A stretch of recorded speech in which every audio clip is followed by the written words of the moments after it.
9ನೇ ತರಗತಿಯ ಚತುರ್ಭುಜಗಳು ಘಟಕವನ್ನ ಅಭ್ಯಾಸ ಮಾಡೋಣ. ಕಳೆದ ತರಗತಿಯಲ್ಲಿ ನಾವು ಏನೇನು ಕಲ್ತ್ವಿ ಅನ್ನೋದನ್ನ ಮತ್ತೊಂದ್ಸಲ ಪುನರಾವಲೋಕನ ಮಾಡೋಣ. ಚತುರ್ಭುಜ ಅಂದ್ರೆ ಏನು, ಆ ಚತುರ್ಭುಜಗಳ ವಿಧಗಳು ಯಾವ್ಯಾವು ಅನ್ನೋದನ್ನ ತಿಳ್ಕೊಂಡ್ವಿ. ಅದೇ ರೀತಿ ಚತುರ್ಭುಜದ ಒಟ್ಟು ಒಳಕೋನಗಳ ಮೊತ್ತ ಎಷ್ಟು ಡಿಗ್ರಿ ಆಗಿರುತ್ತೆ, 360 ಡಿಗ್ರಿಗೆ ಸಮ ಆಗಿರುತ್ತೆ ಅನ್ನೋದನ್ನ ಕಲ್ತ್ಕೊಂಡ್ವಿ. ಚತುರ್ಭುಜಗಳ ವಿಧಗಳಾದಂತಹ ತ್ರಾಪಿಜ್ಯ, ವರ್ಗ, ಆಯತ, ಸಮಾಂತರ ಚತುರ್ಭುಜ, ವಜ್ರಾಕೃತಿ ಇವುಗಳನ್ನೆಲ್ಲ ತಿಳ್ಕೊಂಡ್ರಿ. ಅದೇ ರೀತಿ ಈ ಎಲ್ಲಾ ಆಕೃತಿಗಳ ಕೆಲವು ಗುಣಲಕ್ಷಣಗಳನ್ನ ತಿಳ್ಕೊಂಡಿದ್ದೀರಾ.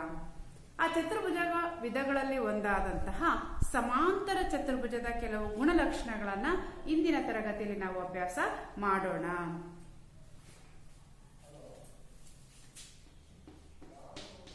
ಸಮಾಂತರ ಚತುರ್ಭುಜದ ಗುಣಲಕ್ಷಣಗಳು.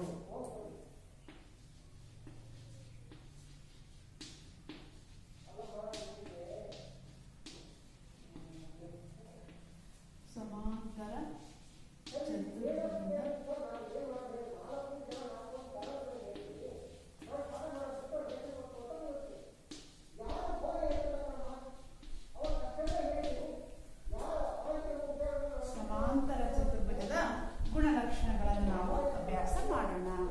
ಮಕ್ಕಳೇ, ನೀವು ಮನೆಯಲ್ಲಿ ಈ ಚಟುವಟಿಕೆಯನ್ನ ಮಾಡಿ ನೋಡಿ. ಏನ್ ಮಾಡ್ಬೇಕು ಅಂದ್ರೆ, ಒಂದು ಹಾಳೆಯನ್ನ ತಗೊಳ್ಳಿ. ಆ ಹಾಳೆಯನ್ನ ತಗೊಂಡು ನೀವು ಏನ್ ಮಾಡ್ಬೇಕು, ಈ ರೀತಿಯಾದ ಒಂದು ಸಮಾಂತರ ಚತುರ್ಭುಜವನ್ನ ರಚನೆ ಮಾಡಿಕೊಂಡು ಈ ಆಕಾರದಲ್ಲಿ ಕಟ್ ಮಾಡಿ ಇಟ್ಕೊಳ್ಳಿ. ಇದಾದ್ಮೇಲೆ ನೋಡಿ, ಎ ಬಿ ಸಿ ನಾನು ನಿಮಗೆ ರಫ್ ಆಗಿ ಬರೆಯೋದು ಹೇಗೆ ಅನ್ನೋದನ್ನ ತಿಳಿಸ್ಕೊಡ್ತಾ ಇದ್ದೀನಿ. AC ಕರ್ಣವನ್ನ ಎಳೆಯಿರಿ. AC ಕರ್ಣವನ್ನ ಎಳೆದ್ಮೇಲೆ ನೀವು ಕತ್ರಿ ತಗೊಂಡು ಇಲ್ಲಿ ಕಟ್ ಮಾಡಿ.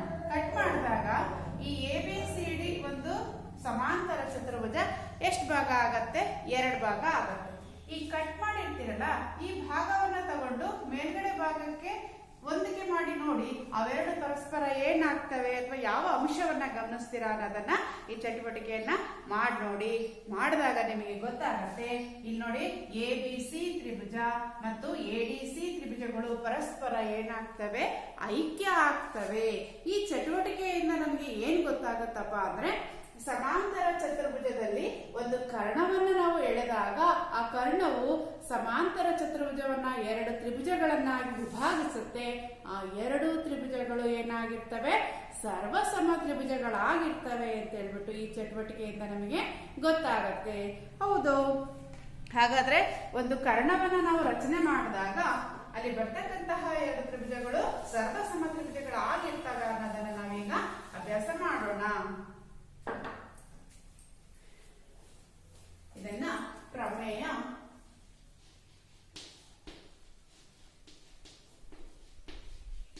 ಪ್ರಮೇಯ 7.1 ಸಮಾಂತರ ಚತುರ್ಭುಜದ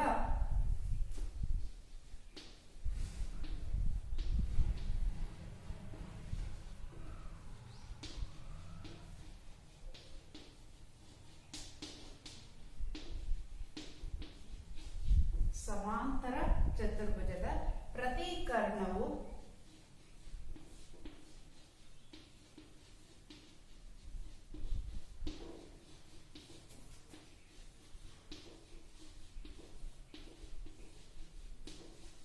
ಸಮಾಂತರ ಚತುರ್ಭುಜವನ್ನು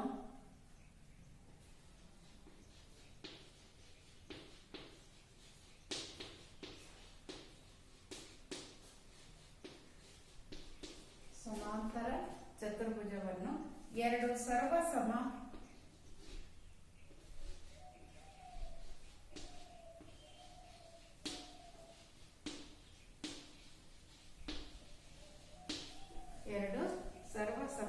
ತ್ರಿಭುಜಗಳನ್ನಾಗಿ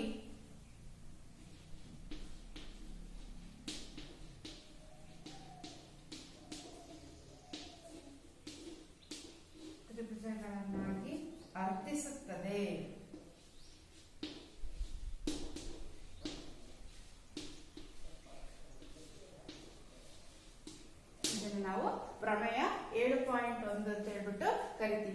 ತಾನೇ ನಾವು ಒಂದು ಚಟುವಟಿಕೆ ಮಾಡೋದು ಹೇಗೆ ಅಂತ ಹೇಳಿದಿನಲ್ಲ, ಆ ಚಟುವಟಿಕೆಯ ಫಲಿತಾಂಶವನ್ನ ನಾವೀಗ ಪ್ರಮೇಯದ ಮೂಲಕ ಸಾಧಿಸಿ ನೋಡೋಣ. ಒಂದು ಸಮಾಂತರ ಚತುರ್ಭುಜದ ರಚನೆಯನ್ನ ಮಾಡ್ಕೊಳ್ಳೋಣ.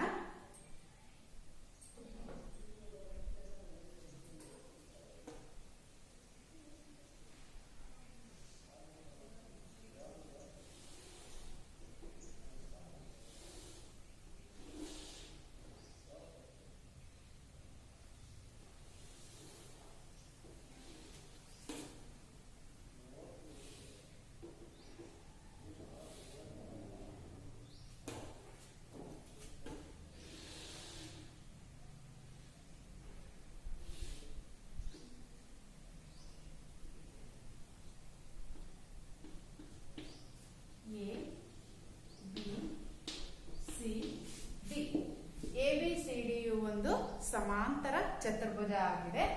ಈ ಸಮಾಂತರ ಚತುರ್ಭುಜದಲ್ಲಿ ಒಂದು ಕರ್ಣ ಅಂತ ಹೇಳ್ತಾ ಇದ್ದಾರೆ. ನಾವು ಒಂದು ಕರ್ಣದ ರಚನೆಯನ್ನ ಮಾಡ್ಕೊಳ್ಳೋಣ. ಎ ನಿಂದ ಸಿ ಕರ್ಣದ ರಚನೆಯನ್ನ ಮಾಡ್ಕೊಳ್ಳೋಣ. ಗಮನಿಸಿ, ಈ ರೀತಿಯ ಡಾಟೆಡ್ ಲೈನ್ ಅಲ್ಲಿ ನಾವು ಒಂದು ಕರ್ಣವನ್ನ ರಚಿಸ್ಕೊಳ್ಳೋಣ.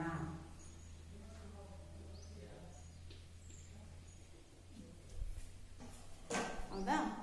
ಈ ರೀತಿ ಕರ್ಣವನ್ನ ರಚನೆ ಮಾಡಾದ್ಮೇಲೆ ನಾವು ಏನಂತ ಸಾಧಿಸ್ಬೇಕಾಗತ್ತಪ್ಪ ಅಂದ್ರೆ, ಇಲ್ಲಿ ಎರಡು ತ್ರಿಭುಜಗಳು ಉಂಟಾಗುತ್ತೆ. ಯಾವ್ಯಾವುದು?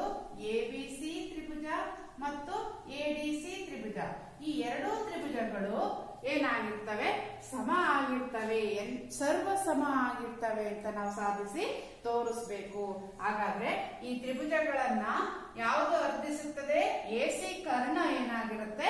ಅರ್ಧಿಸುತ್ತದೆ ಅಂತ ನಾವು ಸಾಧಿಸಿ ತೋರಿಸ್ಬೇಕಾಗತ್ತೆ. ಇಲ್ಲಿ ಬರ್ಕೊಳ್ಳೋಣ. ABCDಯು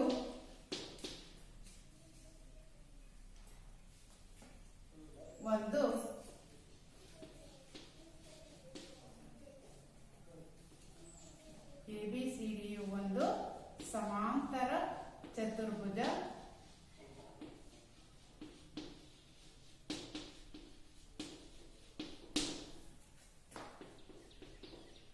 AC ಕರ್ಣ. ಈ ಎರಡು ತ್ರಿಭುಜಗಳನ್ನ ಹೋಲಿಕೆಯಾಗಿ ತಗೊಂಡು ಅವೆರಡು ಸರ್ವಸಮ ತ್ರಿಭುಜಗಳಾಗಿರ್ತವೆ ಅಂತ ನಾವೇನ್ ಮಾಡ್ಬೇಕಾಗತ್ತೆ? ಸಾಧಿಸ್ಬೇಕಾಗತ್ತೆ. ಯಾವ ತ್ರಿಭುಜಗಳನ್ನ ತಗೊಳ್ಳೋಣ? ABC ಮತ್ತು ADC ತ್ರಿಭುಜಗಳನ್ನ ಹೋಲಿಕೆ ತಗೊಳ್ಳೋಣ. ತ್ರಿಭುಜ ABC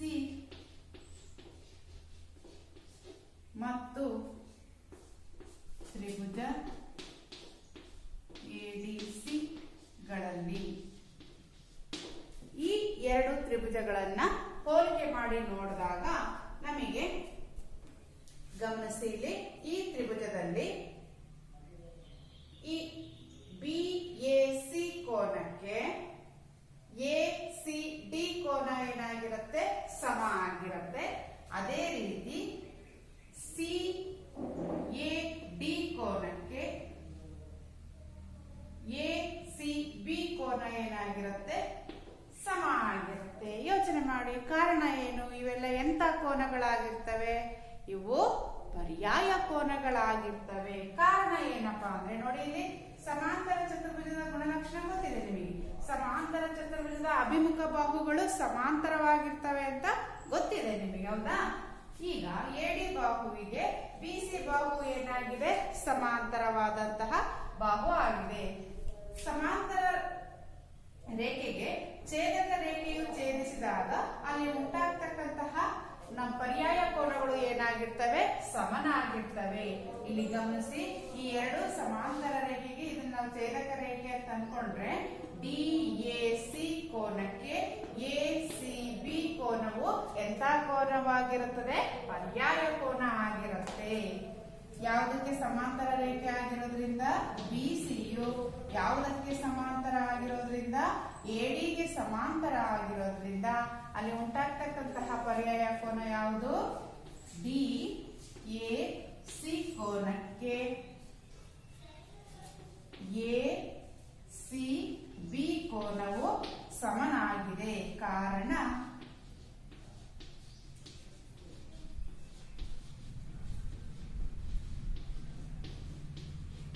ಪರ್ಯಾಯ ಕೋನಗಳು. ಅದೇ ರೀತಿ ಸಮಾಂತರ ಚತುರ್ಭುಜದ ಮತ್ತೊಂದು ಜೊತೆ ಬಾಹುಗಳು ಕೂಡ ಸಮಾಂತರ ಆಗಿರ್ತವೆ ಅನ್ನೋದನ್ನ ತಿಳ್ಕೊಂಡಿದ್ದೀರಾ. ಎ ಬಿ ಬಾಹುಗೆ ಡಿ ಸಿ ಬಾಹುನು ಕೂಡ ಏನಾಗಿರುತ್ತೆ, ಸಮಾಂತರವಾದಂತಹ ಬಾಹು ಆಗಿರುತ್ತೆ. ಹೌದಾ?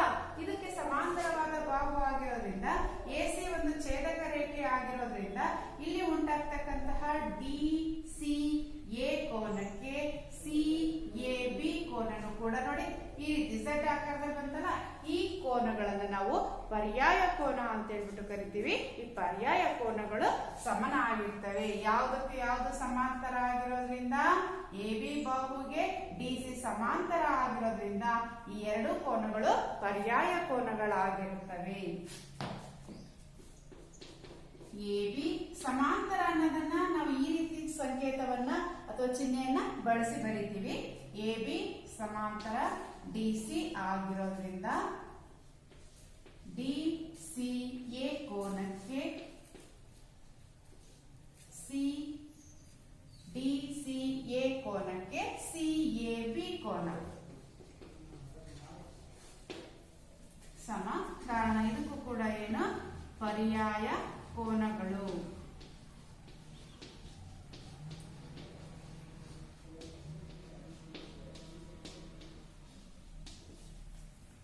ಈ ಬಾಹುವನ್ನ ಗಮನಿಸಿ. ಎ ಸಿ ಬಾಹುವು ತ್ರಿಭುಜ ಎಬಿಸಿಯ ಒಂದು ಬಾಹು ಆಗಿದೆ. ಅದೇ ರೀತಿ ತ್ರಿಭುಜ ಎಡಿಸಿ ನ ಒಂದು ಬಾಹು ಆಗಿರೋದ್ರಿಂದ ಇದು ಉಭಯ ಸಾಮಾನ್ಯ ಬಾಹು ಆಗಿದೆ. therefore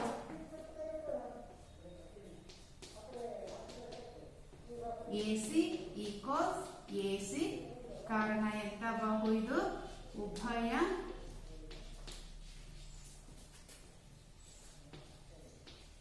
ಸಾಮಾನ್ಯ ಬಾಹು.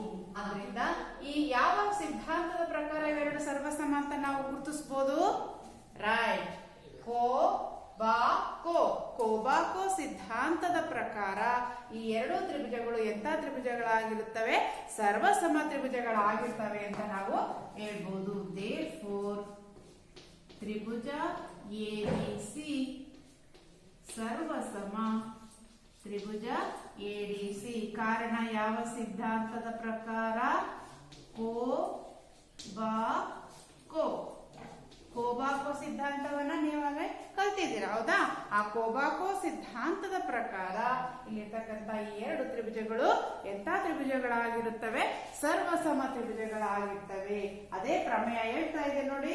ಸಮಾಂತರ ಚತುರ್ಭುಜದ ಪ್ರತಿ ಕರ್ಣ ನೋಡಿ, ಒಂದು ಕರ್ಣವನ್ನು ನಾವು ಎಳೆದಾಗ ಅದು ಸಮಾಂತರ ಚತುರ್ಭುಜವನ್ನ ಎಷ್ಟು ತ್ರಿಭುಜ? ಎರಡು ಸರ್ವಸಮ ತ್ರಿಭುಜಗಳನ್ನಾಗಿ ಏನ್ ಮಾಡುತ್ತೆ? ವಿಭಾಗಿಸುತ್ತೆ ಅಂತ ಹೇಳ್ಬಿಟ್ಟು ನಾವು ಸಾಧಿಸಿದ್ವಿ. ಸಮಾಂತರ ಚತುರ್ಭುಜದ ಮತ್ತೊಂದು ಗುಣಲಕ್ಷಣವನ್ನು ನಾವೀಗ ಅಭ್ಯಾಸ ಮಾಡೋಣ. ಒಂದು ಸಮಾಂತರ ಚತುರ್ಭುಜವನ್ನ ರಚನೆ ಮಾಡ್ಕೊಳ್ಳೋಣ.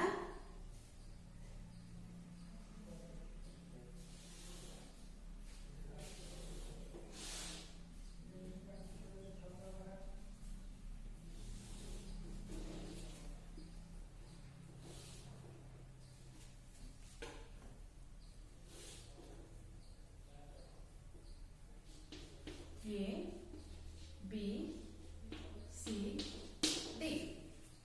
ಇಲ್ಲಿ ಎ ಬಿ ಬಾಹು ಏನಾದ್ರು 6 ಸೆಂಟಿಮೀಟರ್ ಇತ್ತು ಅಂದ್ರೆ ಡಿ ಸಿ ಬಾಹುವಿನ ಉದ್ದ ಎಷ್ಟಾಗಿರುತ್ತೆ ಅಂತ ನೀವು ಒಂದು ಸಮಾಂತರ ಚತುರ್ಭುಜವನ್ನ ರಚನೆ ಮಾಡಿ ಅಳತೆಯನ್ನ ಮಾಡ್ರಿ.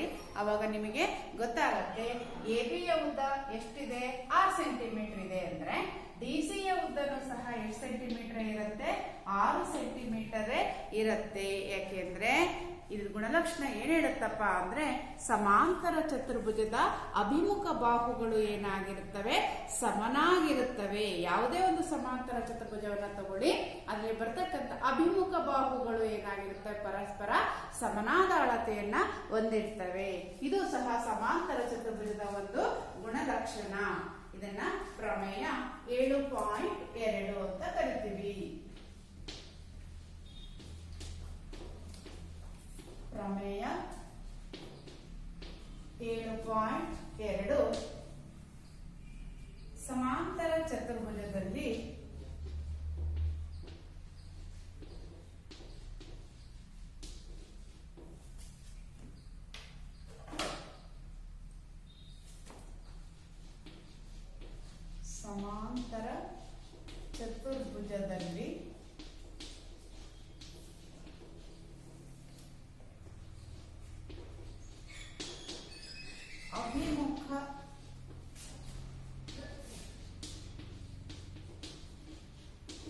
ಬಾಹುಗಳು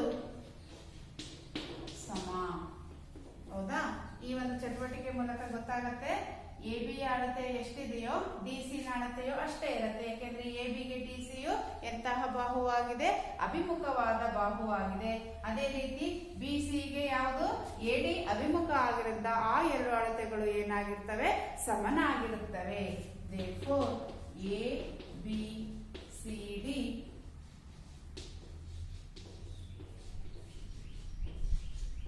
ಸಮಾಂತರ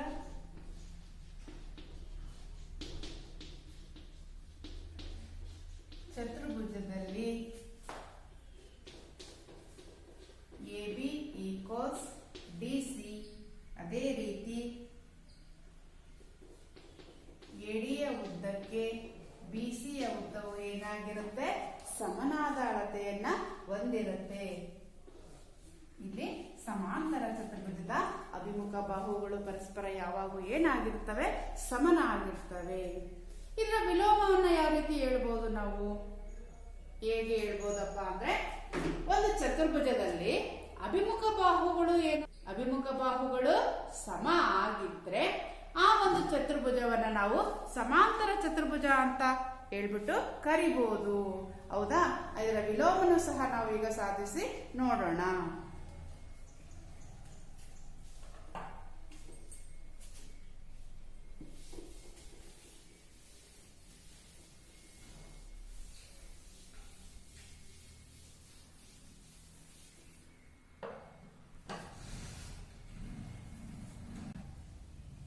ಪ್ರಮೇಯ 7.3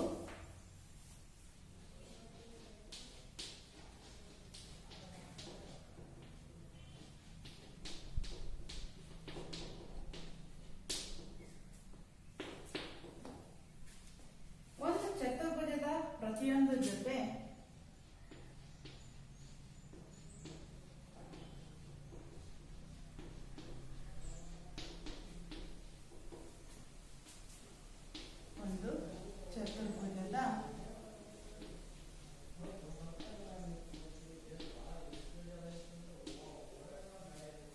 ಪ್ರತಿಯೊಂದು ಜೊತೆ ಅಭಿಮುಖ ಬಾಹುಗಳು ಸಮವಾದರೆ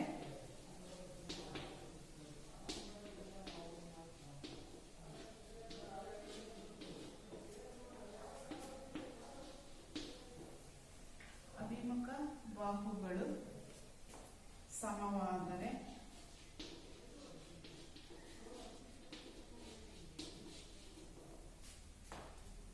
ಅದು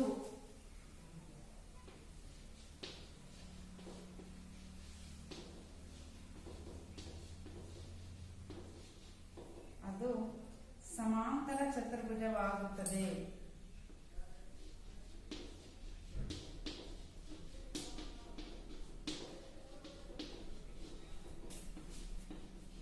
ಅದು ಸಮಾಂತರ ಚತುರ್ಭುಜ ಆಗುತ್ತದೆ. ಸಮಾಂತರ ಚತುರ್ಭುಜದ ಅಭಿಮುಖ ಬಾಹುಗಳು ಸಮ ಅಂತ ನಾವು ತಿಳ್ಕೊಂಡು ಅದರ ವಿಲೋಮವನ್ನ ನಾವೀಗ ಸಾಧಿಸೋಣ. ಇಲ್ಲಿ ನಾವು ಸಮಾಂತರ ಚತುರ್ಭುಜ ಅಂತಾನೆ ಸಾಧಿಸಬೇಕು. ಫಸ್ಟಿಗೆ ಒಂದು ಚತುರ್ಭುಜವನ್ನ ಕೊಟ್ಟಿರ್ತಾರೆ. ಆ ಚತುರ್ಭುಜದ ಅಭಿಮುಖ ಬಾಹುಗಳ ಅಳತೆಗಳು ಏನಾಗಿದ್ದಾವೆ? ಸಮನಾಗಿದೆ. ಈಗ ಇದು ABCD ಒಂದು ಚತುರ್ಭುಜ ಅಂತ ತಗೊಂಡು ನಾವು ಇದನ್ನ ಸಮಾಂತರ ಚತುರ್ಭುಜ ಅಂತ ಸಾಧಿಸಬೇಕಾಗಿದೆ. ಹೌದಾ? ಇಲ್ಲಿ ಹೇಳಿಕೆಯನ್ನ ಮತ್ತೊಂದ್ಸಲ ಗಮನಿಸೋಣ. ಒಂದು ಚತುರ್ಭುಜದ ಪ್ರತಿಯೊಂದು ಜೊತೆ ಅಭಿಮುಖ ಬಾಹುಗಳು ಏನಾಗಿದೆ? ಸಮನಾಗಿದೆ ಅಂತ ಹೇಳ್ತಾ ಇದ್ದಾರೆ. ಹಾಗಾದ್ರೆ ಈ ಚಿತ್ರದಲ್ಲಿ AB ಬಾಹುವಿಗೆ ಅಭಿಮುಖವಾದ ಬಾಹು ಯಾವುದು? DC ಬಾಹು. ಇದು ಒಂದು ಜೊತೆ ಅಭಿಮುಖ ಬಾಹುಗಳು ಸಮ ಅಂತ ತಗೊಳ್ಳೋಣ. ಅದೇ ರೀತಿ AD ಬಾಹುವಿನ ಉದ್ದಕ್ಕೆ BC ಬಾಹುವಿನ ಉದ್ದನು ಕೂಡ ಏನಾಗಿರುತ್ತೆ? ಸಮನಾಗಿರುತ್ತೆ. ಇದು ಇನ್ನೊಂದು ಜೊತೆ ಅಭಿಮುಖವಾದ ಬಾಹು ಆಗಿದೆ.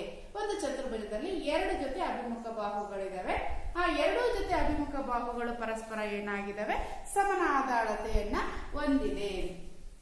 ಈಗ ನಾವೇನ್ ಮಾಡ್ಬೇಕಪ್ಪ ಅಂದ್ರೆ ಈ ಸಮಾಂತರ ಚತುರ್ಭುಜಕ್ಕೆ ಕರ್ಣವನ್ನ ಎಳ್ಕೋಬೇಕಾಗತ್ತೆ.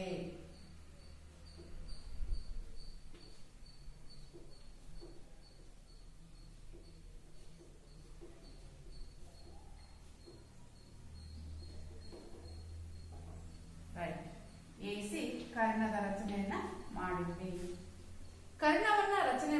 ಮೇಲೆ ಈ ಕರ್ಣವು ಈ ಚತುರ್ಭುಜವನ್ನ ಎರಡು ಭಾಗ ಮಾಡ್ತು. ಆ ಎರಡು ಭಾಗಗಳು ತ್ರಿಭುಜಗಳಾಗಿವೆ. ಯಾವ ತ್ರಿಭುಜ ಅಂದ್ರೆ ABC ತ್ರಿಭುಜ ಮತ್ತು ADC ತ್ರಿಭುಜ. ಹೌದಾ? ಈ ಎರಡು ತ್ರಿಭುಜಗಳನ್ನ ಹೋಲಿಕೆ ತಗೊಳ್ಳೋಣ. ತ್ರಿಭುಜ ABC ಮತ್ತು ತ್ರಿಭುಜ ADC. ADC ಅಂತನಾರು ತಗೋಬಹುದು ಅಥವಾ CDA ಅಂತನಾರು ತಗೋಬಹುದು. CDA ಗಳಲ್ಲಿ ಹೋಲಿಕೆ ಮಾಡಿ ನೋಡೋಣ. ಈ ತ್ರಿಭುಜದಲ್ಲಿ AB ಬಾಹುವಿಗೆ ಈ ತ್ರಿಭುಜದಲ್ಲಿರ್ತಕ್ಕಂತಹ DC ಬಾಹು ಏನಾಗಿದೆ? ಸಮನಾಗಿದೆ. AB is equal to DC ಆಗಿದೆ. ಅದೇ ರೀತಿ BC ನ ಉದ್ದ ಎಷ್ಟಿದೆಯೋ AD ಯ ಉದ್ದನೂ ಸಹ ಏನಾಗಿರುತ್ತೆ? ಅಷ್ಟೇ ಅಳತೆಯನ್ನ ಹೊಂದಿರುತ್ತೆ. BC is equal to AD. ಯಾಕೆಂದ್ರೆ ಅವರೇ ಹೇಳಿರೋದ್ರಿಂದ ಏನು, ಒಂದು ಚತುರ್ಭುಜದ ಪ್ರತಿಯೊಂದು ಜೊತೆ ಅಭಿಮುಖ ಬಾಹುಗಳು ಏನಾಗಿದೆ? ಸಮನಾಗಿದೆ. ಕಾರಣ ಏನು? ದತ್ತ ಕೊಟ್ಟಿದ್ದಾರೆ. ಹೌದಾ? ಅಭಿಮುಖ ಬಾಹುಗಳು ಎರಡು ಸಮನಾದ ಅಳತೆಯನ್ನ ಹೊಂದಿದೆ ಅಂತ. ಎಸಿಯನ್ನ ಗಮನಿಸಿ. ಎಸಿಯು ತ್ರಿಭುಜ ABC ಮತ್ತು ತ್ರಿಭುಜ ADC ಎರಡಕ್ಕೂ ಕೂಡ ಒಂದು ಸಾಮಾನ್ಯ ಬಾಹು ಆಗಿರೋದ್ರಿಂದ AC is equal to AC. ಕಾರಣ ಇದು ಉಭಯ ಸಾಮಾನ್ಯ ಬಾಹು.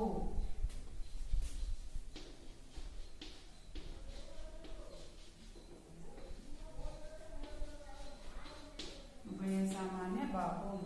ಒಂದು ತ್ರಿಭುಜದ ನೋಡಿ ಮೂರು ಬಾಹು ಮತ್ತೊಂದು ತ್ರಿಭುಜದ ಅನುರೂಪವಾದಂತಹ ಮೂರು ಬಾಹುಗಳಿಗೆ ಪರಸ್ಪರ ಏನಾಯ್ತು? ಸಮನಾದ್ರೆ ಈ ಎರಡು ತ್ರಿಭುಜಗಳು ಎಂತ ತ್ರಿಭುಜಗಳಾಗಿರ್ತವೆ? ಸರ್ವಸಮ ತ್ರಿಭುಜಗಳಾಗಿರ್ತವೆ. Therefore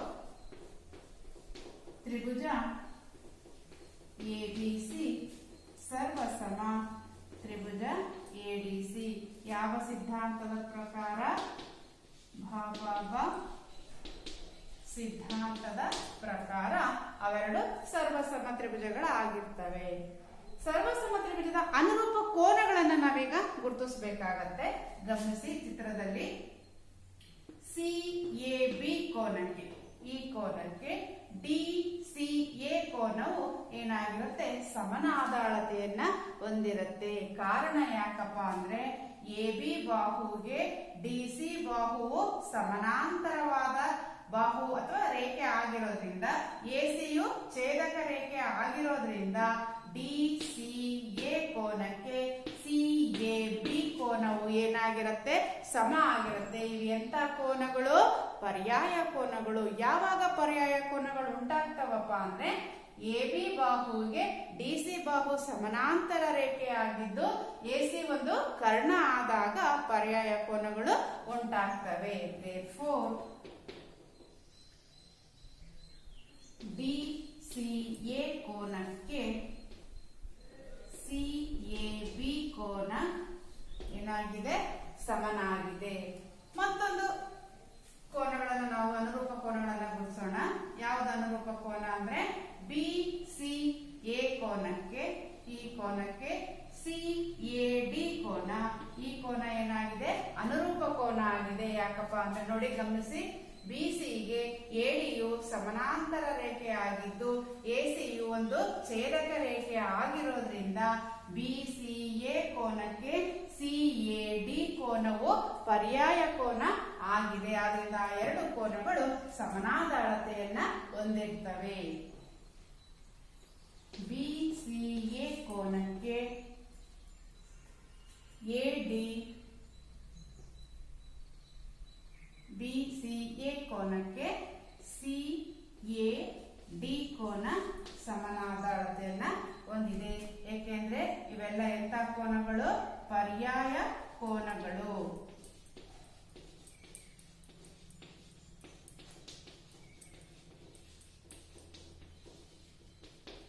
ಯಾವಾಗ ಇವು ಪರ್ಯಾಯ ಕೋನಗಳಾಗಿದಾವಪ್ಪ ಅಂದ್ರೆ ಮೊದಲನೇದಕ್ಕೆ ಇದಕ್ಕೆ ಯಾವುದು ಸಮನಾಗಿದೆ? ಸಮಾನಾಂತರ ಆಗಿರುತ್ತೆ, ಎ ಬಿಗೆ ಡಿ ಸಿ ಸಮಾನಾಂತರವಾದ ರೇಖೆ ಆಗಿರುತ್ತೆ.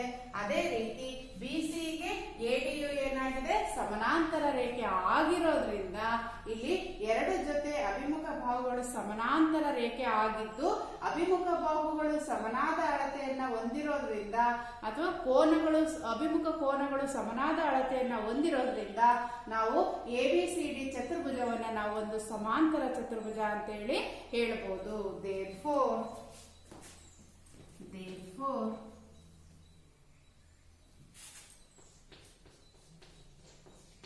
A B C D you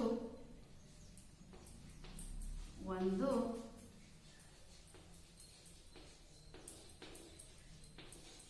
ಸಮಾಂತರ ಚತುರ್ಭುಜ ಆಗಿದೆ.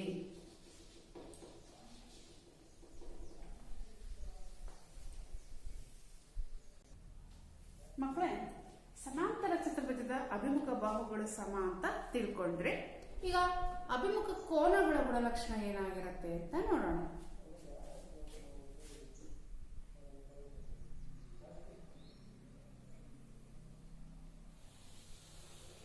ಒಂದು ಸಮಾಂತರ ಚತುರ್ಭುಜವನ್ನ ರಚಿಸ್ಕೊಳ್ಳೋಣ.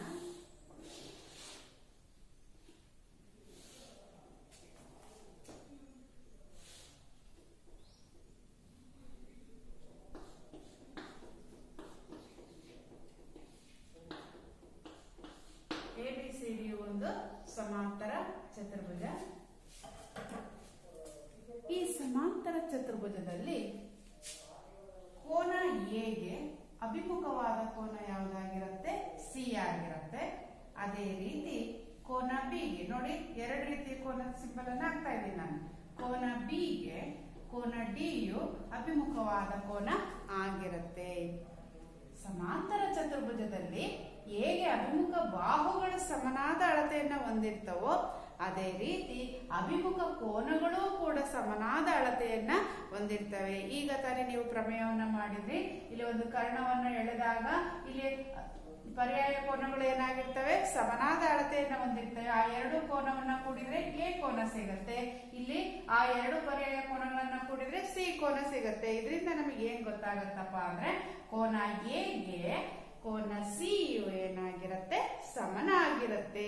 ಹಾಗಾದ್ರೆ ಎಗೆ ಸಿ ಯು ಎಂತ ಕೋನ, ಅಭಿಮುಖವಾದ ಕೋನ ಆಗಿರೋದ್ರಿಂದ ಸಮಾಂತರ ಚತುರ್ಭುಜದಲ್ಲಿ ಅಭಿಮುಖ ಕೋನಗಳು ಯಾವಾಗೂ ಸಮನಾದ ಅಳತೆಯನ್ನ ಹೊಂದಿರ್ತವೆ ಅಂತ ನಮಗೆ ಗೊತ್ತಾಗತ್ತೆ. ಇದನ್ನ ನಾವು ಪ್ರಮೇಯ 7.4 ಅಂತ ಹೇಳ್ಬಿಟ್ಟು ಕರಿತೀವಿ.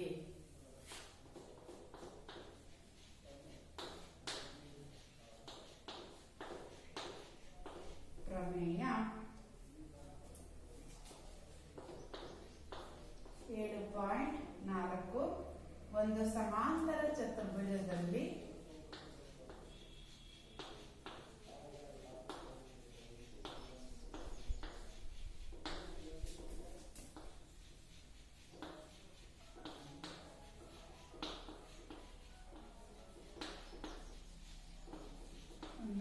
ಸಮಾಂತರ ಚತುರ್ಭುಜದಲ್ಲಿ ಅಭಿಮುಖ ಕೋನಗಳು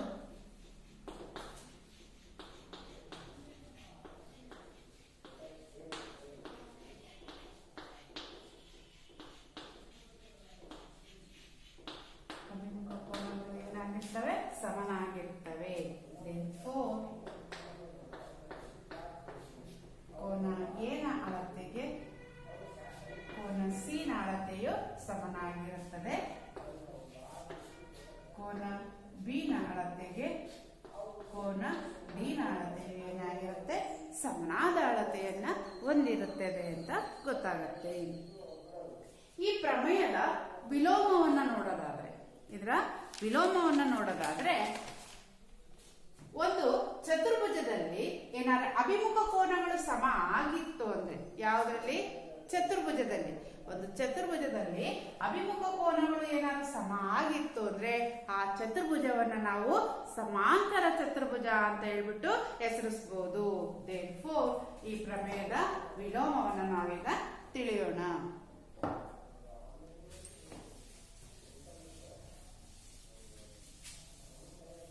ಇದು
ಸಮವಿದ್ದಾಗ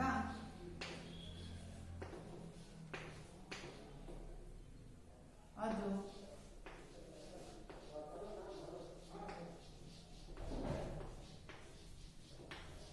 ಸಮಾಂತರ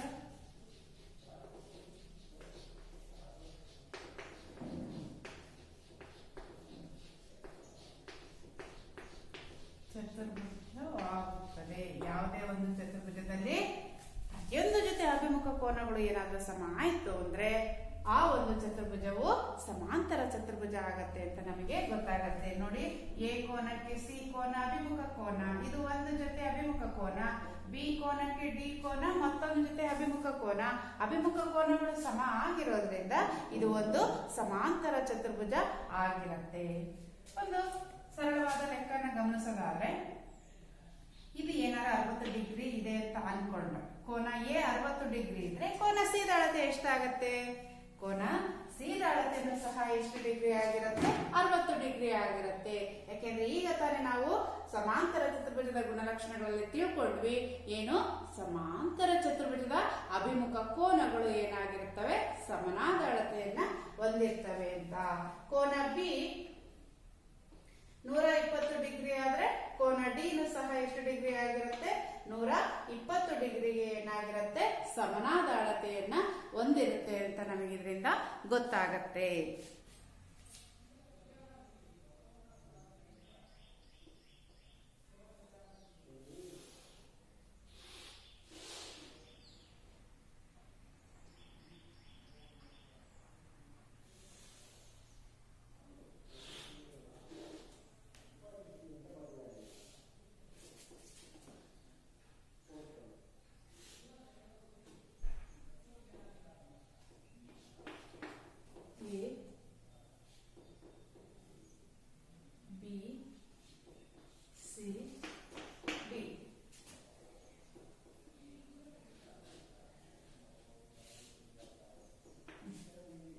ABCD ಒಂದು ಸಮಾಂತರ ಚತುರ್ಭುಜ.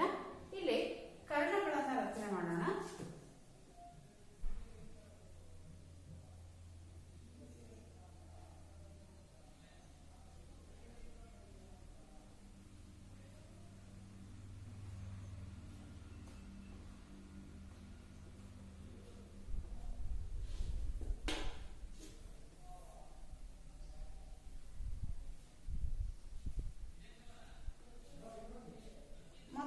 ಕರ್ಣವಾದಂತಹ ಬಿಡಿಯನ್ನು ರಚನೆ ಮಾಡೋಣ. ಇವೆರಡು ಛೇದಿಸಿರೋ ಬಿಂದುವನ್ನ ನಾವು ಓ ಅಂತ ಕರೆಯೋಣ. ಹೌದಾ? ABCD ಒಂದು ಸಮಾಂತರ ಚತುರ್ಭುಜ. AC ಮತ್ತು BDಗಳು ಆ ಸಮಾಂತರ ಚತುರ್ಭುಜದ ಎರಡು ಕರ್ಣಗಳು. ಆ ಎರಡು ಕರ್ಣಗಳು ಏನ್ ಮಾಡ್ತಾ ಇದ್ದಾವೆ? ಓ ಬಿಂದುವಿನಲ್ಲಿ ಅರ್ಧಿಸ್ತಾ ಇದ್ದಾವೆ. ನೀವು ಸ್ಕೇಲ್ ತಗೊಂಡು ಅಳತೆ ಮಾಡಿ ನೋಡಿ. OA ಉದ್ದ ಎಷ್ಟಿದೆ, OC ಉದ್ದ ಎಷ್ಟಿದೆ, OB ಉದ್ದದ ಅಳತೆ ಎಷ್ಟು, OD ಅಳತೆ ಎಷ್ಟು ಅಂತ ನಾವು ಅಳತೆಯನ್ನ ಮಾಡಿದ್ರೆ ನಾವು ಏನನ್ನ ಗಮನಿಸ್ತೀವಪ್ಪ ಅಂದ್ರೆ, OA ನ ಉದ್ದಕ್ಕೆ OC ನ ಉದ್ದ ನೋಡಿ, ಈ ಉದ್ದಕ್ಕೆ ಈ ಉದ್ದ, OA ನ ಉದ್ದಕ್ಕೆ OC ಯ ಉದ್ದವು ಏನಾಗಿರುತ್ತೆ? ಸಮನಾಗಿರುತ್ತೆ. ಅದೇ ರೀತಿ OB ಯ ಉದ್ದದ ಅಳತೆಗೆ OD ಯ ಉದ್ದದ ಅಳತೆ ಏನಾಗಿರುತ್ತೆ? ಸಮನಾದ ಅಳತೆಯನ್ನ ಹೊಂದಿರುತ್ತೆ. ಇದರಿಂದ ನಮಗೆ ಏನು ಗೊತ್ತಾಗುತ್ತಪ್ಪ ಅಂದ್ರೆ, ಸಮಾಂತರ ಚತುರ್ಭುಜದಲ್ಲಿ ಇರ್ತಕ್ಕಂತಹ ಕರ್ಣಗಳು ಪರಸ್ಪರ ಏನ್ ಮಾಡ್ತವೆ? ಅರ್ಧಿಸುತ್ತವೆ. ಅರ್ಧಿಸಿರೋದ್ರಿಂದಲೇ AOಗೆ OCಯು ಸಮ, OBಗೆ ODಯು ಏನಾಗಿರುತ್ತೆ? ಸಮನಾದ ಅಳತೆಯನ್ನ ಹೊಂದಿರುತ್ತದೆ. ಇದನ್ನು ನಾವು ಪ್ರಮೇಯ 7 ಪಾಯಿಂಟ್ ಪ್ರಮೇಯ 7.6 ಅಂತ ಕರಿತೀವಿ. ಸಮಾಂತರ ಚತುರ್ಭುಜದ ಕರ್ಣಗಳು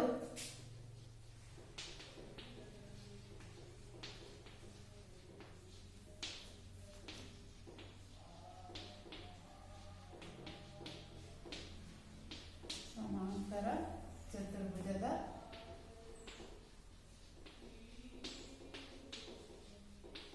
ಕರ್ಣಗಳು ಪರಸ್ಪರ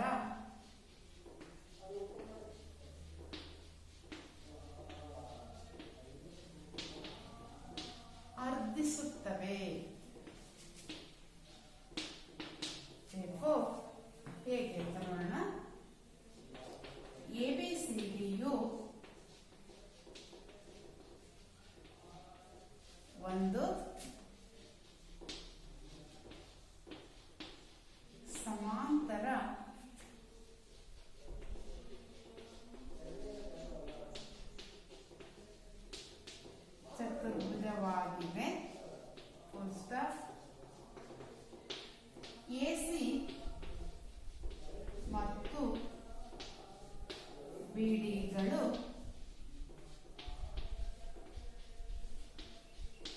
ಕರ್ಣಗಳು. ಆ ಎರಡು ಕರ್ಣಗಳು ಓ ಬಿಂದುವಿನಲ್ಲಿ ಏನ್ ಮಾಡ್ತಾ ಇದ್ದಾವೆ, ಹರಿದಿಸಿರೋದ್ರಿಂದ ಎಒನ ಅಳತೆಗೆ OCನ ಅಳತೆಯು ಸಮನಾಗಿರುತ್ತೆ. ಅದೇ ರೀತಿ OBನ ಅಳತೆಗೆ ODನ ಅಳತೆಯು ಏನಾಗಿರುತ್ತೆ, ಸಮನಾದ ಅಳತೆಯನ್ನ ಹೊಂದಿರುತ್ತದೆ. 7.6ರಲ್ಲಿ ಸಮಾಂತರ ಚತುರ್ಭುಜದ ಕರ್ಣಗಳು ಪರಸ್ಪರ ಅರ್ಧಿಸುತ್ತವೆ ಅಂತ ತಿಳ್ಕೊಂಡ್ವಿ. ಇದರ ವಿಲೋಮವನ್ನು ತಗೊಳ್ಳೋದಾದ್ರೆ ಯಾವುದೇ ಒಂದು ಚತುರ್ಭುಜವನ್ನ ತಗೊಂಡು ಆ ಚತುರ್ಭುಜದಲ್ಲಿ ಬರ್ತಕ್ಕಂತಹ ಎರಡು ಕರ್ಣಗಳು ಪರಸ್ಪರ ಅರ್ಧಿಸಿದರೆ ಆ ಚತುರ್ಭುಜವು ಎಂತ ಚತುರ್ಭುಜ ಆಗಿರುತ್ತದೆ, ಸಮಾಂತರ ಚತುರ್ಭುಜ ಆಗಿರುತ್ತದೆ ಅಂತ ನಾವೀಗ ಸಾಧಿಸಿ ನೋಡೋಣ. ಇದು ಪ್ರಮೇಯ 7.6ರ ವಿಲೋಮವನ್ನ ನಾವು ಪ್ರಮೇಯ 7.7 ಅಂತ ಕರೆಯೋಣ. ಒಂದು ಚತುರ್ಭುಜದಲ್ಲಿ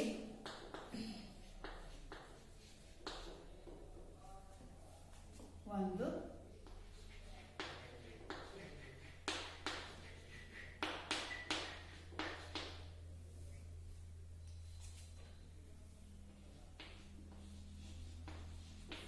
ಚತುರ್ಭುಜದಲ್ಲಿ ಕರ್ಣಗಳು ಪರಸ್ಪರ ಅರ್ಧಿಸಿದರೆ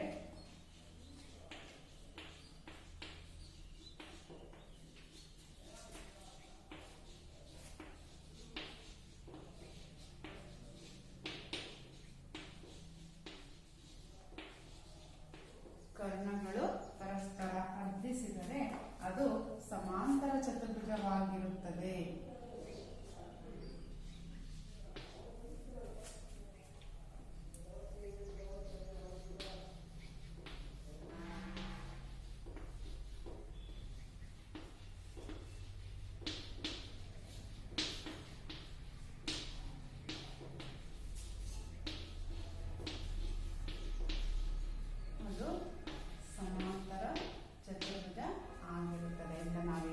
ಸಾಧಿಸಿ ನೋಡೋಣ. ಒಂದು ಚತುರ್ಭುಜವನ್ನ ಫಸ್ಟಿಗೆ ಬರ್ಕೊಳ್ಳೋಣ.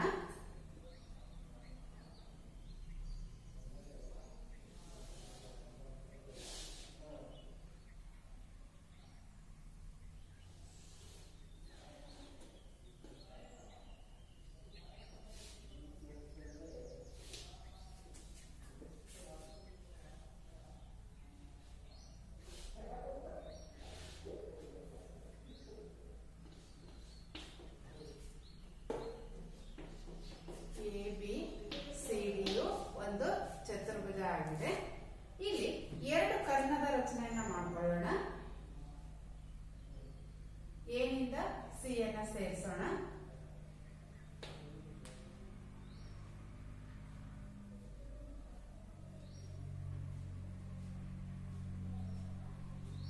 ಅದೇ ರೀತಿ ಬಿಡಿಯನ್ನ ಸೇರಿಸೋಣ.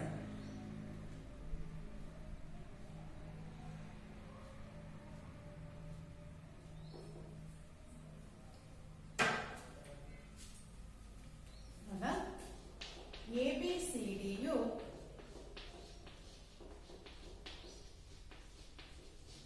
ಒಂದು ಚತುರ್ಭುಜ. AC ಮತ್ತು BDಗಳು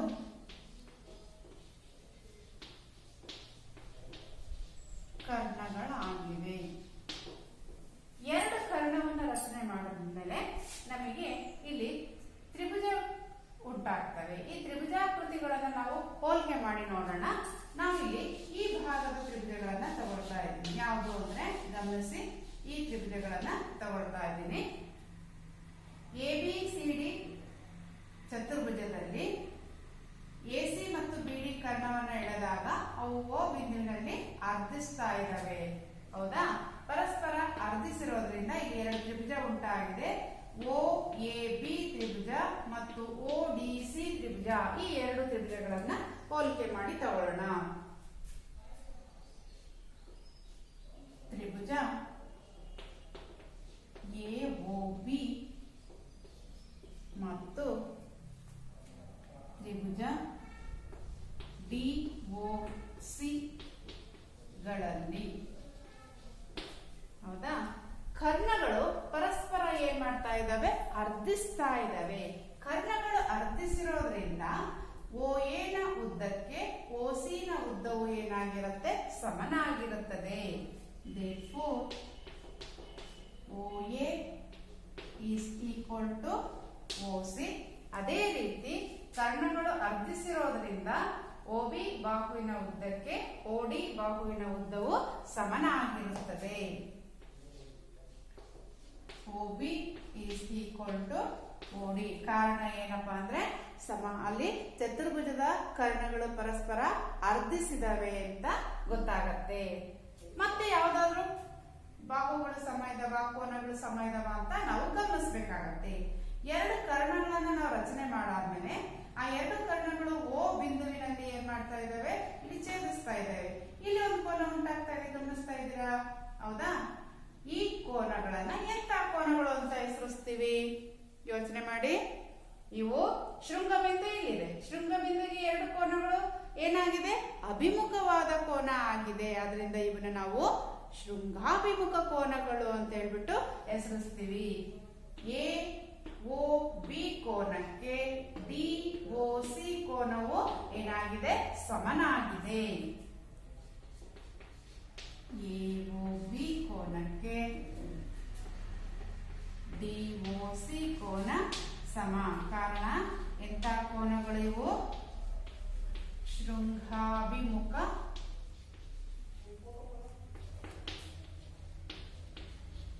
ಕೋನಗಳು. ಈ ತ್ರಿಭುಜವನ್ನ ಹೋಲಿಕೆ ತಗೊಂಡಾಗ ಗಮನಿಸಿ, OB ಗೆ OD ಸಮ ಆಗಿದೆ ಅಂತ ಗೊತ್ತಿದೆ ನಿಮಗೆ.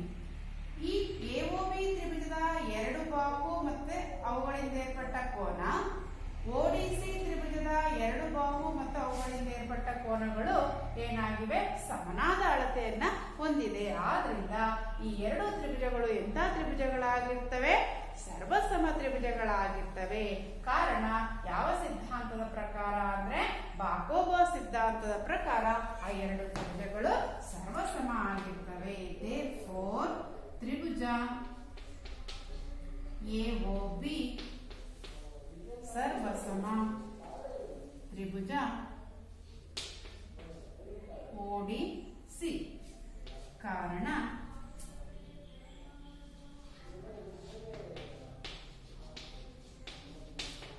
ಬಾಕೋಬಾ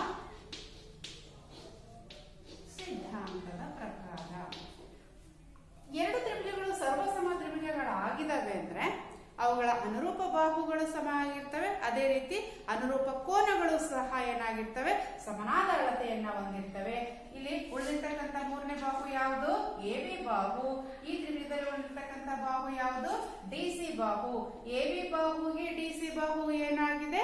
ಸಮನಾದ ಅಳತೆಯನ್ನ ಹೊಂದಿದೆ. ಇವು ಅಭಿಮುಖವಾದ ಬಾಹು ಆಗಿದೆ. ಅದೇ ರೀತಿ ಕೋನಗಳನ್ನ ತಗೊಳ್ತಾ ಬಂದ್ರೆ, ಅನುರೂಪ ಕೋನಗಳನ್ನ ತಗೊಂಡ್ರೆ OAB ಕೋನಕ್ಕೆ ODC ಕೋನವು ಸಮನಾದ ಕೋನ ಆಗಿದೆ. ಯಾಕಪ್ಪ ಅಂದ್ರೆ ABಗೆ DCಯು ಸಮಾನಾಂತರ ರೇಖೆ ಆಗಿದ್ದು AC ಕರ್ಣ ಆದಾಗ ಈ ಪರ್ಯಾಯ ಕೋನಗಳು ಏನಾಗಿರ್ತವೆ? ಸಮನಾಗಿರ್ತವೆ. ಮತ್ತೊಂದು ಪರ್ಯಾಯ ಕೋನ ಜೋಡಿಯನ್ನ ತಗೊಳ್ಳೋದಾದ್ರೆ CDO ಕೋನಕ್ಕೆ OBA ಕೋನನು ಕೂಡ ಸಮನಾದ ಅಳತೆ ಹೊಂದಿರ್ತವೆ. ಇವು ಕೂಡ ಪರ್ಯಾಯ ಕೋನಗಳಾಗಿರೋದ್ರಿಂದ ನಮಗೆ ಏನ್ ಗೊತ್ತಾಗುತ್ತಪ್ಪ ಅಂದ್ರೆ ಯಾವಾಗ ಪರ್ಯಾಯ ಕೋನಗಳು ಉಂಟಾಗ್ತವೆ ಅಂದ್ರೆ ಎರಡು ಸಮಾಂತರ ರೇಖೆಗಳಿಗೆ ಒಂದು ಛೇದಕವು ಛೇದಿಸಿದಾಗ ಇಲ್ಲಿ ನಮಗೆ ಪರ್ಯಾಯ ಕೋನಗಳು ಉಂಟಾಗಿರೋದ್ರಿಂದ ABCDಯನ್ನು ನಾವು ಸಮಾಂತರ ಚತುರ್ಭುಜ ಅಂತ ಹೇಳ್ಬಿಟ್ಟು ಹೆಸರಿಸಬಹುದು. ಯಾಕೆಂದ್ರೆ ಸಮಾಂತರ ಚತುರ್ಭುಜದಲ್ಲಿ ಅಭಿಮುಖ ಬಾಹುಗಳು ಏನಾಗಿರ್ತವೆ? ಸಮಾನಾಂತರ ಬಾಹುಗಳಾಗಿರ್ತವೆ. Therefore, ಅಲ್ಲಿ ಕೋನ ಯಾವ ಕೋನ ಸಮ ಆಗಿದಾವೆ? ಅನುರೂಪ ಕೋನಗಳನ್ನ ತಗೊಳ್ಳೋಣ. OAB ಕೋನಕ್ಕೆ OCD ಕೋನವು ಸಮನಾಗಿದೆ. ಕಾರಣ ಅಂದ್ರೆ AB ಈಸ್ ಪ್ಯಾರಲಲ್ ಟು ಏನಾಗಿರುತ್ತೆ? DC. ABಗೆ DCಯು ಸಮಾನಾಂತರ ರೇಖೆ ಆಗಿರೋದ್ರಿಂದ ಇಲ್ಲಿ ಅನುರೂಪ ಕೋನಗಳು ಏನಾಗಿರ್ತವೆ? ಸಮನಾದ ಅಳತೆಯನ್ನ ಹೊಂದಿರ್ತವೆ. ಅದೇ ರೀತಿ CD ಡಿ ಓ ಕೋನಕ್ಕೆ ಓ ಬಿ ಎ ಕೋನ ಸಮನಾಗಿರುತ್ತೆ. ಏಕೆಂದ್ರೆ ಅಲ್ಲಿ ಸಮಾಂತರ ರೇಖೆಗೆ ಒಂದು ಛೇದಕವು ಛೇದಿಸಿದಾಗ ಪರ್ಯಾಯ ಕೋನಗಳು ಸಮನಾದ ಅಳತೆಯನ್ನು ಹೊಂದಿರೋದ್ರಿಂದ ನಾವು ABCD ಚತುರ್ಭುಜವನ್ನ ನಾವು ಸಮಾಂತರ ಚತುರ್ಭುಜ ಅಂತ ಹೆಸರಿಸಬಹುದು. ಏಕೆಂದ್ರೆ ಎರಡು ಜೊತೆ ಅಭಿಮುಖ ಬಾಹುಗಳು ಏನಾಗಿದ್ದಾವೆ, ಇಲ್ಲಿ ಸಮಾನಾಂತರವಾದ ರೇಖೆಗಳಾಗಿರೋದ್ರಿಂದ ಇದು ಒಂದು ಸಮಾಂತರ ಚತುರ್ಭುಜ ಆಗಿರುತ್ತೆ. ಎಬಿಗೆ DC ಸಮಾನಾಂತರ, ಅದೇ ರೀತಿ